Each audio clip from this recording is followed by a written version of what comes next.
Hoy, teka muna! Bago mo i-off tong video o bago ka dumiretso sa shower pagkatapos ng workout mo, makinig ka muna saglit. Aminin natin, sa panahon ngayon, ang hirap maging consistent sa pagiging strong at healthy. Ang daming stress sa trabaho, ang daming bayarin, tapos pagdating sa year-end, todo bigay ka.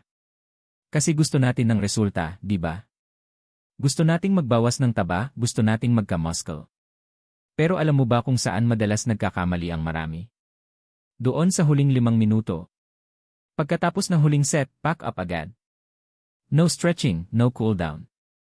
Akala ng iba, pampalipas oras lang ang stretching. Pero ang totoo, critical part yan ng fitness journey mo. Kapag nag-cool down ka, tinutulungan mo ang puso mo na bumalik sa normal rate ng ligtas.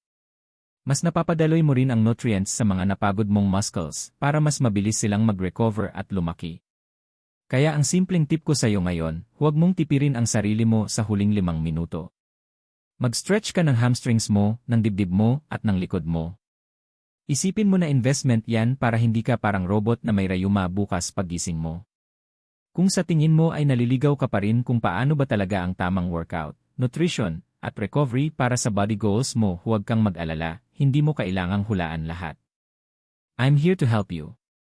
Mag-message ka lang sa akin, at pagtulungan natin ang fitness journey mo para maging mas madali at mas effective.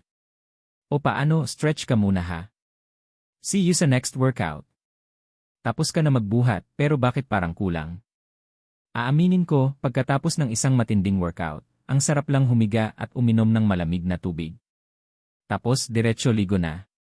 But if you're skipping your cool down and stretching, you might be leaving your gains on the table. Bakit nga ba super importante ang huling 0 minutes ng workout mo? Para sa strength at recovery, kapag nagbuhat ka, nagkakaroon ng microtears ang muscles mo.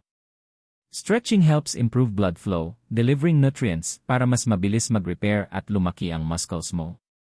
Para sa health at flexibility, kung laging masikip ang katawan mo, mas madali kang ma-injure. A good cool down lowers your heart rate safely at pinapanatili nitong mobile ang joints mo. Para sa confidence mo araw-araw, mas masarap gumalaw kapag hindi ka laging matigas at bugbog ang katawan. You'll stand taller and feel better. Quick tips na pwede mong gawin today. Huwag mong madaliin, maglaan ng kahit 5 minutes para sa static stretches, yung mga hold for 15 tandang bawas 20 seconds per muscle group.